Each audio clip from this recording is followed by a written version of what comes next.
할렐루야. 우리 귀한 성도들을 예수님의 이름으로 사랑하고 축복합니다. 하나님께서 이 자리에 우리와 함께 하심을 믿습니다.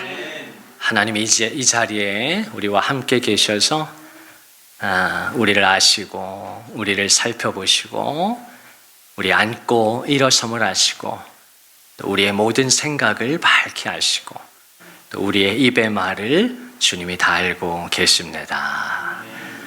그 시편 139편의 말씀은 그렇게 해서 하나님이 우리를 감시한다는 뜻이 아니라 하나님께서 우리를 전적으로 케어해 주신다는 뜻이에요. 전적으로 돌봐주신다. 그래서 베드로전서 5장 7절에 너희 염려를 다 주께 맡겨야 한다.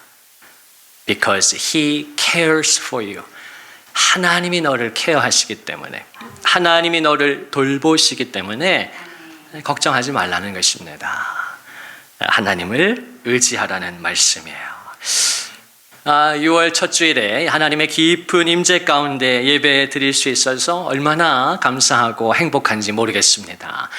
예배의 핵심은 우리가 뭘 더 잘하는 것이 아니고요, 하나님의 사랑 안에 거하는 거예요.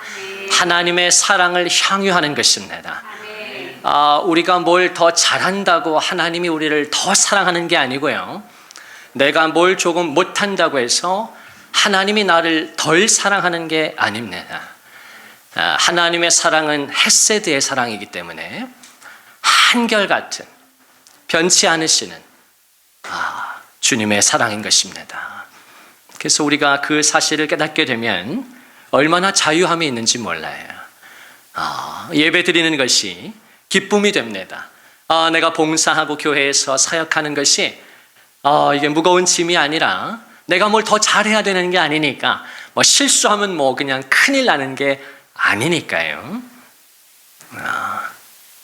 제가 한 가지 깨달은 신앙의 놀라운 진리는요, 내가 뭘 더 잘한다고 해서 하나님이 나를 더 사랑하시는 게 아니구나. 그럼 반대로 내가 때로 뭘 좀 못한다고 해서 하나님이 나를 미워하시는 게 아니구나. 하나님은 사람이 아니시니까 우리는 조건적이지만, 우리는 상황에 따라 바뀌지만 하나님의 사랑은 한결같은 것입니다. 이것이 바로 헤세드, steadfast love, 한결같은 unfailing, 신실하신 하나님의 은혜인 것입니다. 오늘도 예배 가운데 정말 그 하나님의 깊고 따뜻한 은혜를 향유하는 저와 여러분 되시기를 간절히 바랍니다. 그때 주님이 우리를 기뻐하십니다. 오늘 6월 첫 주일을 맞아서 제가 성령 설교를 드리기를 원하고요. 앞으로 또 언제까지 할지 모르지만 6월을 열면서 이 성령 시리즈로 이 성령이 하시는 일이라 하는 주제를 가지고 제가 성령에 관한 말씀을 좀 드리기를 원합니다. 제가 그렇게 하는 이유는 다른 것이 아니고요, 목회자인 저의 마음속에 저의 모든 관점, 저의 모든 초점이 성령님께 있기 때문에 그렇습니다. 성령님께 주목하기를 원하고요, 성령님을 더 알아가기를 원하고요, 그리고 정말 그 성령께 저와 여러분이 사로잡히기를 원합니다. 그러면 우리의 신앙생활이요, 역동적이 되는 것이에요. 기쁨이 있고요, 감사가 있고요. 오늘도 우리가 특송 해주셨는데 감사가 넘치고요, 행복한 신앙생활을 하게 되는 것입니다. 제가 참 좋아하는, 늘 기억하는 우리 위대한 신학자였던 존 스토트의 이 성령에 관한 통찰이 있습니다. 그 위대한 신학자가 말하기를 그리스도인의 삶은 본질적으로 성령 안에서의 삶이다. 그리스도인의 삶이란 뭐냐? 본질적으로 성령 안에서의 삶이라는 거예요.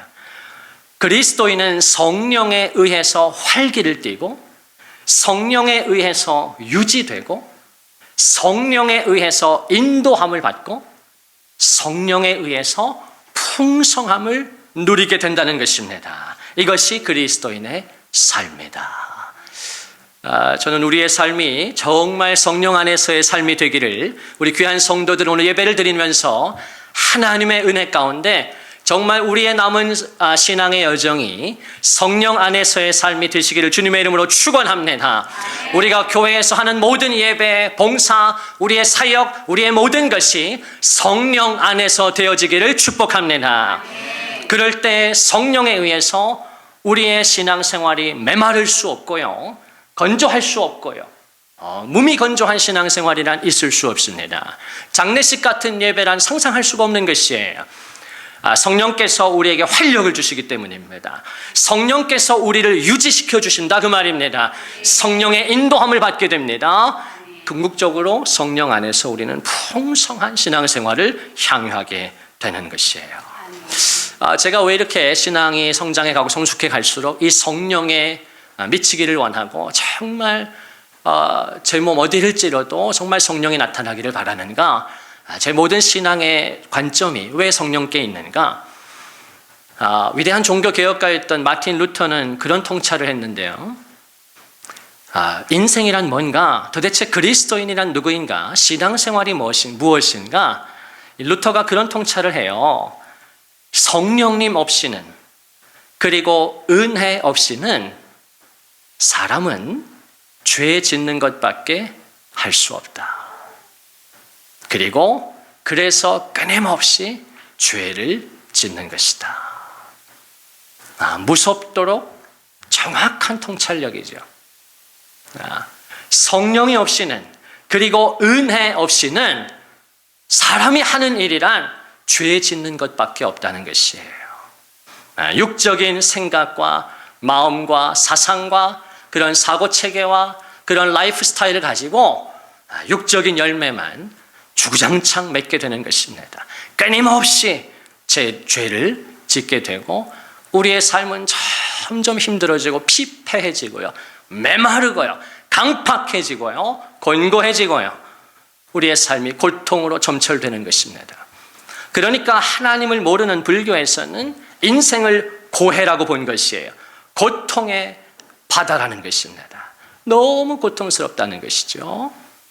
자, 그래서 하나님께서 성령을 보내주신 것이고 보혜사 성령을 보내주셨습니다. 그리고 그리스도인인 저와 여러분은 철저하게 절대적으로 성령을 의지해야 하는 것입니다. 우리 기독교 신앙이란 다른 것이 아닙니다. 보혈과 성령을 믿고 보혈과 성령을 의지하는 것이 바로 신앙생활입니다. 우리 그리스도인의 신앙생활이란 다른 것이 아니에요. 제가 목회자의 가정에서 태어나서 45년 동안 신학훈련을 받고 목회훈련을 받고 신앙훈련을 받고 저의 삶 속에서 하나님의 임재를 경험하면서 여기까지 왔을 때 저에게 남는 것이 무엇인가? 저에게 누군가 당신이 경험한 신앙생활을 한마디로 이야기하라고 한다면 저는 주저하지 않고 보혈과 성령이라고 말할 것입니다. 보혈과 성령밖에 없는 것입니다. 사랑하는 우리 귀한 성도들께서 주일 아침에 예배 자리에 오시면 제일 먼저 보혈을 의지하는 기도를 드리셔야 합니다. 보혈이 없이는 아무도 거룩하신 하나님 앞에 설 수 없어요. 그래서 마틴 루터가 그가 수도사 시절 때 그토록 고뇌했던 하나의 명제가 무엇인가? 거룩하신 하나님 앞에 어떻게 죄인인 내가 설 수 있는가? 죄인인 인간이 의로우신 하나님, 거룩하신 하나님 앞에 어떻게 설 것인가? 이게 루터의 젊은 날을 지배했고 고통으로 몰아넣었던 질문이었어요. 하나님은 거룩하신데 나는 그렇지 못한 거예요. 그런 자신의 모습을 보면서 괴로워했습니다. 그러나 후에 루터가 깨닫게 된 것이 무엇인가? 거룩하신 하나님 앞에 인간이 자신의 의와 노력과 행위와 공로로 서는 것이 아니라 오직 하나님의 은혜로 그분이 베풀어 주신 예수 그리스도의 십자가 대속의 은혜로 말미암아 죄인인 인간이 하나님 앞에 설 수 있다라고 하는 사실을 깨닫게 된 것입니다.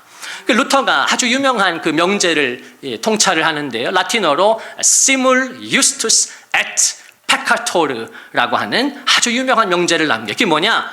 죄인이면서 동시에 의인, 그런 뜻이에요. 그리스도인의 정체성이 무엇인가? 죄인인데 at the same time 동시에 의인이 된 사람들. 할렐루야. 이게 그리스도인이다 그 말이에요. 세상에 있는 사람들은 죄인입니다. 그리고 끝까지 죄인으로 죽습니다.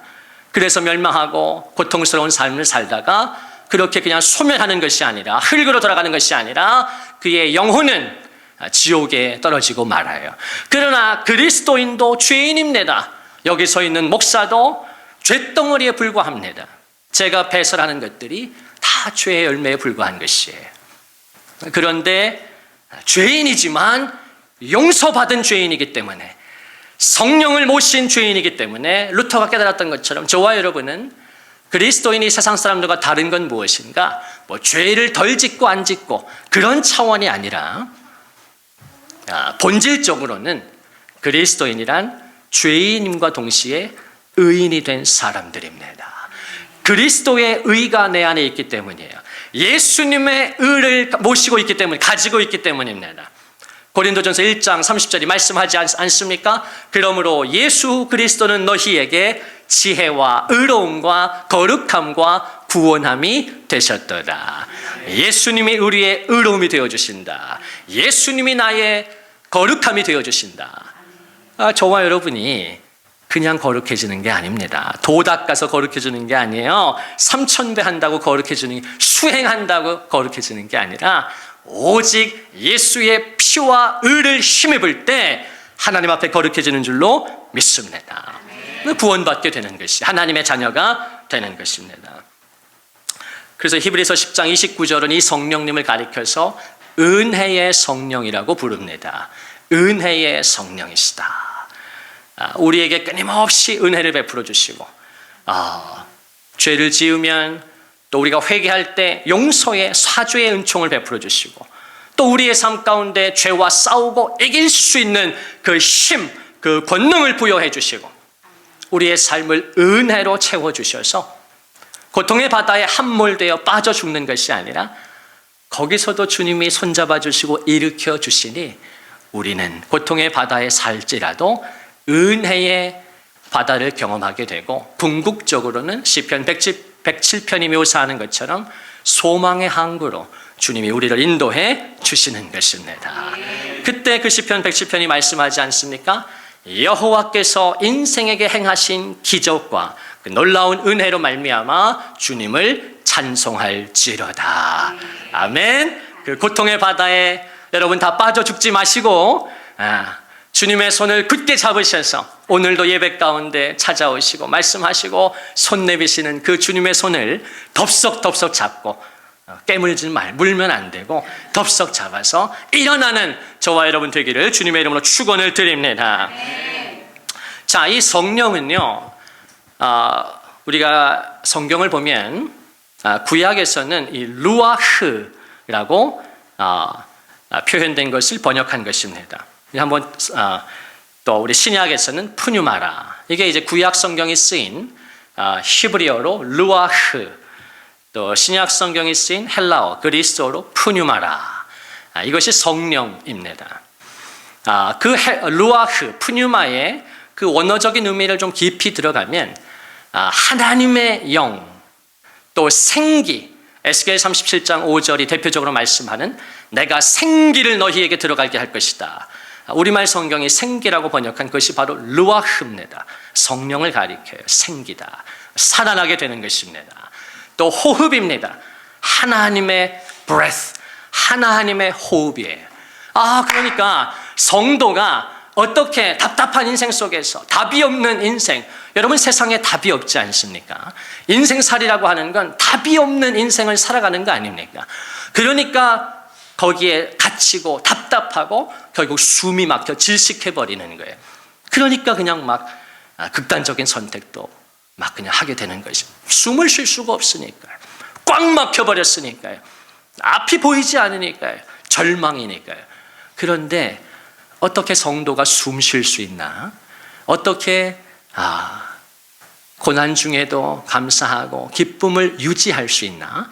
아까 성령이 하시는 일이 우리를 유지시킨다 그랬는데 어떻게 우리가 그렇게 될 수 있나? 하나님의 루아흐, 하나님의 호흡이 우리에게 들어올 때 우리가 숨쉬게 되는 것입니다. 요한복음 20장에 부활하신 예수님께서 제자들을 찾아가셔서 제일 먼저 하신 말씀이 무엇입니까? 그들을 향하여 숨을 내쉬며 이르시되 성령을 받아야 한다. 성령을 받아야 한다. 숨을 내쉬며 이르시되. 너무 상징적인 것이죠. 주님이 숨을 내쉬면서 이 하나님의 호흡을 받아야 한다. 그래야 네가 살 수 있어. 그래야 네가 지치지 않고 쓰러지지 않고 일어나게 된단다. 또 이 루아흐, 푸뉴마는 바람을 뜻합니다. 바람을. 성령의 바람이. 사도행전 2장에 처음 성령이 제자들에게 임하실 때 호련히 하늘로부터 급하고 강한 바람 같은 소리가 있었다. 또 창세기 3장에도 범죄한 아담을 하나님이 찾아오실 때 그 동산에 바람이 있어. 바람 소리가 들려. 이것이 다 성령을 상징하는 것이에요. 호흡, 바람. 또 하나님의 숨결입니다. 하나님의 숨결. 너무나 따뜻한. 저는 지금 예배 때도 정말 오늘 특별히 이 하나님의 숨결을 제가 더 지금 느끼고 있는데요. 오늘 찬양할 때부터 또 성찬, 오늘 특송도, 오늘 성찬에 참여할 때도 제가 성찬을 하면서 고민이 되는 거예요. 그냥 찬양을 좀 계속했으면 좋겠는데 우리 천국에는 설교가 없잖아요. 제가 주님께 물었어요. 이거 설교를 해야 될까요? 찬양하고 싶은데. 근데 오늘 다른 설교였으면 제가 아마 스킵하고 찬양하고 기도했을지 모르는데 또 성령을 존중해야 하기 때문에 제가 짧은 메시지를 전하겠습니다. 하나님의 숨결이에요. 하나님의 숨결이여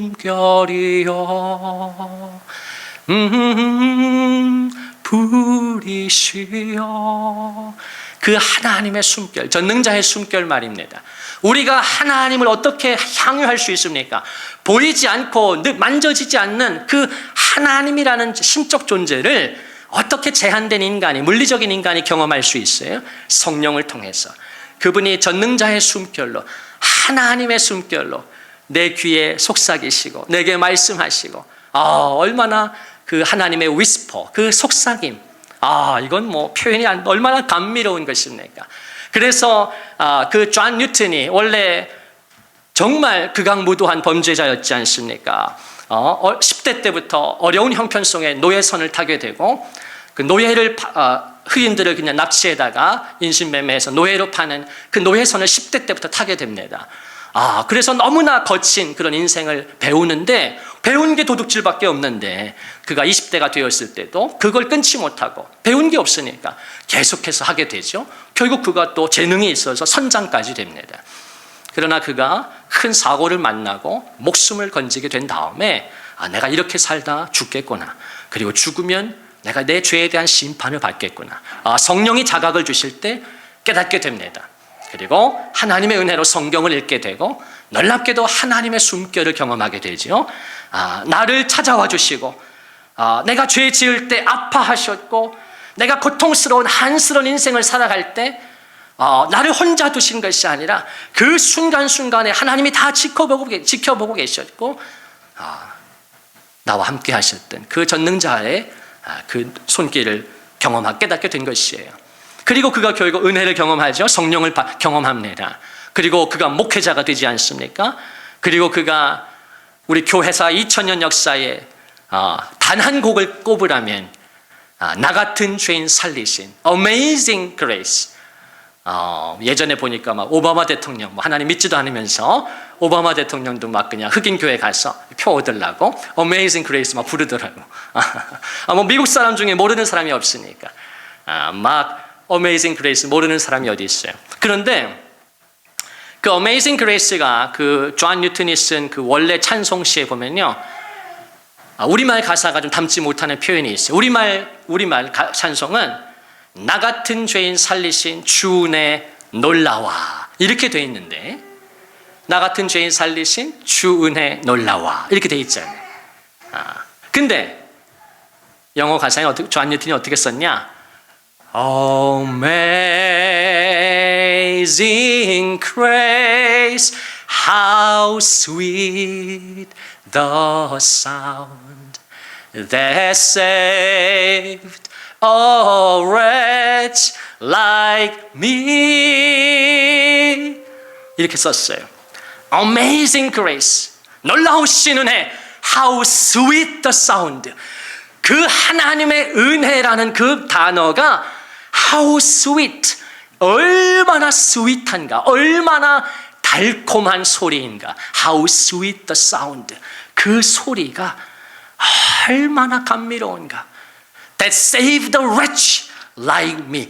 나 같은 죄인을, 나 같은 비참한 자를 구원해 주셨다니. 내 죄를 예수의 피로 값없이, 내 행위가 아니라 예수의 피로 용서해 주셨다니. 내가 죄인에서 의인이 되었고 하나님의 나라에 들어갈 수 있게 되었다니.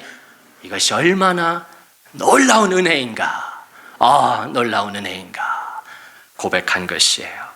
여러분, 저는 간절히 소망합니다. 저와 함께 신앙생활하고 우리 하나님의 특별한 섭리 가운데 은혜영광교회를 다니는, 예배하는 우리 귀한 성도들께서 정말 그 하나님의 감미롭고 부드럽고 달콤한 그 하나님의 숨결을 경험하실 수 있기를 주님의 이름으로 축원을 드립니다. 여러분의 인생, 여러분의 신앙의 여정 가운데 정말 나를 찾아와 주시고 만져주시고 만나주시고 붙들어주시고 위로해주시고 내 마음 헤아리시고 내 눈물 닦아주시고 살 소망을 주시고 나를 소생케 하시는 그 하나님의 생기를, 하나님의 그 숨결을 경험하셔야 합니다. 그리고 정말 매 예배 때마다 누려야 하는 것입니다.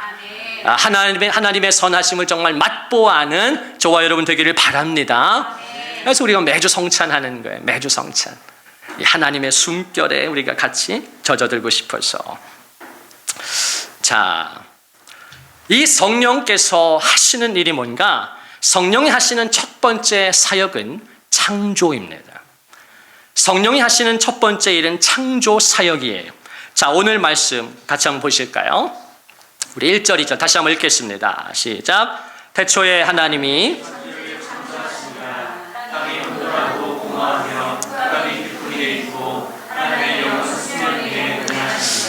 우리 성경의 첫 구절이죠. 태초에 하나님이 천지를 창조하시니라. 여러분, 정말 이 말씀을 믿으십니까? 이 말씀에 정말 아멘 하십니까? 이 아멘이라고 하는 건 지적 동의가 아닙니다. 그 말씀에 내 삶을 헌신하는 것입니다. 이해하는 것이 아닙니다. 뭐 깨닫는 것 정도가 아니에요. 그 말씀에 내 삶을 던지는 것입니다. 헌신하는 거예요. 그게 믿음입니다. 태초에 하나님께서 천지를 창조하셨다. 나를 만드셨고 나를 이 땅에 보내셨다. 그리고 내 생명을 취하실 분도 오직 한 분 하나님이시다. 이것을 내가 받아들이는 것입니다. 이것이 진리임을 믿는 것이에요. 선포하는 것입니다. 그 창조자 하나님을 믿는 것입니다. 여러분의 삶이 그렇게 되기를 축복합니다. 그래야 성령이 하시는 이 창조의 아름다운 일들이 우리의 삶 속에 주구장창 일어나요. 열매 맺게 됩니다. 성령께서 창조적인 지혜를 주시고 영감을 주시고 통찰을 주시고 깨달음을 주시고 놀라운 은혜들을 부어주시는 것이에요. 여러분, 그 풍성한 삶을 누리기를 바랍니다. 자, 오늘 제가 2절 말씀만 짧게 하고 마치겠습니다. 자, 2절에 보십시다. 자, 그때에 태초에 땅이 혼돈하고 공허하며 흑암이 깊음 위에 있었다. 자, 하나님이 처음 우주를 디자인하신 그때에 땅이 혼돈하고 공허하며 흑암이 깊음 위에 있었다. 이것을 만약 지금 내 인생에 대입한다면 우리의 삶은 혼돈하고 카오스죠. 혼란스럽고 또 내 삶은 비어있고 공허하고 흑암이 깊음 위에 있는 것처럼 어두컴컴하고 침침하고 잿빛으로 둘러싸여 있는, 자, 우리의 삶을 묘사하는 말씀일 수도 있어요.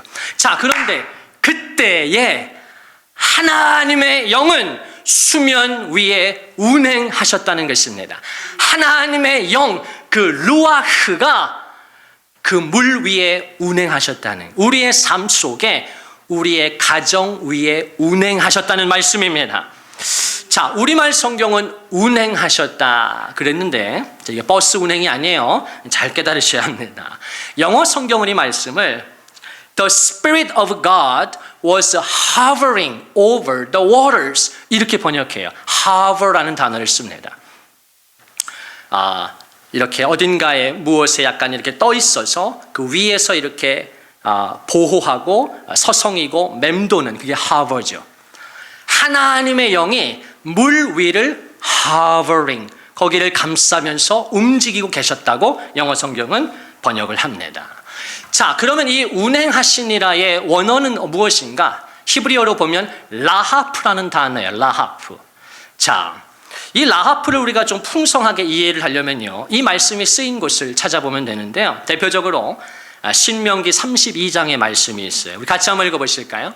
시작. 여호와께서 그를 황무지에서 짐승이 부르짖는 광야에서 만나시고 호위하시며 보호하시며 자기의 눈동자같이 지키셨도다. 아멘. 자, 하나님께서요, 우리를요, 황무지 같은, 광야 같은, 짐승이 부르짖는, 정말 살기 힘든 처절한 우리의 삶의 현장 속에서 정말 우리가 갈 바를 알지 못하고 때로는 정말 사방이 막혀 있는 것 같고 두렵고요, 보통 일이 아닌데요. 자, 거기서 하나님이 나를 만나 주신다는 것입니다. 찾아와 주시는 것이죠.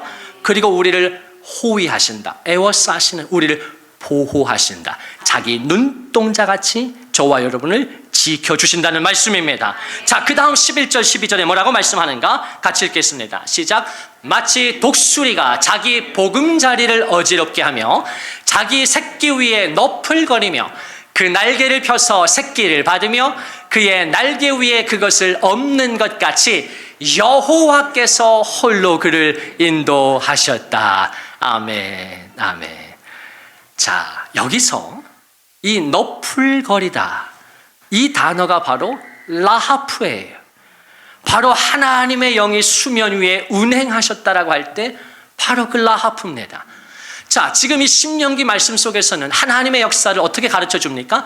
마치 독수리가 자기 보금자리를 어지럽게 하며 분주히 일하고 있는 것입니다. 가만히 있는 게 아니에요. 성령님은 정적인 분이 아닙니다.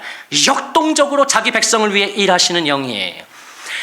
어미 독수리가 자기 보금자리를 어지럽게 하며 분주하게 움직이면서 자기 새끼 위에 운행하는 것입니다. 하버링 하는 것이에요. 너풀거리는 것이에요.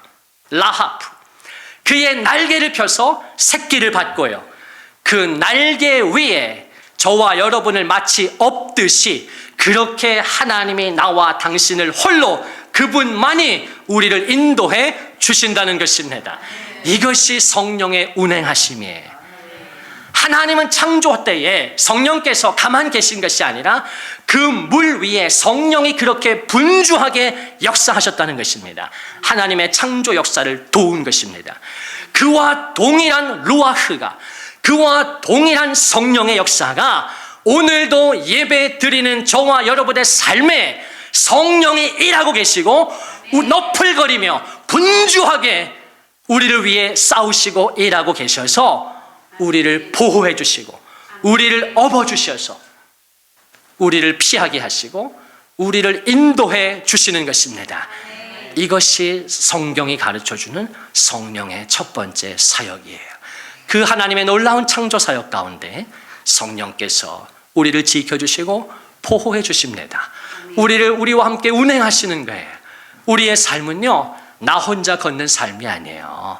나 혼자 걸어가니까 아무리 똑똑하건 재벌이건 돈이 많건 부유하건 외모가 출중하건 연예인이건 뭐라고 할지라도 자기 혼자 힘으로 살기 때문에 고통의 바다라고 밖에 묘사할 수가 없는 것이에요.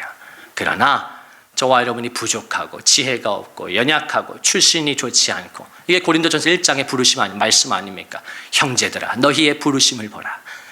똑똑하지 않아도 잘나지 않아도 부족해도 하나님 손에 붙들리면 성령의 인도함을 받게 되면 그분이 철저히 우리를 에워싸시고요, 지켜주시기 때문에 평안을 누리게 되고요, 환난 중에도 어려움 중에도 다시 일어날 수 있는 힘을 얻게 됩니다. 성령께서 우리를 소생시키시고요, 위로부터 부으시는 새 힘을 부어주셔서 오늘 나와 당신은 다시 일어나 독수리처럼 하나님을 예배하게 되고요, 우리의 남은 미래를 향해 경주하게 되는 것입니다. 특별히 이번 6월 한 달 동안 그런 은혜가 귀한 성도들에게 있기를 주님의 이름으로 축원합니다. 하나님이 위에서부터 은혜와 평강을 부어주시기를 예수님의 이름으로 축원을 드립니다.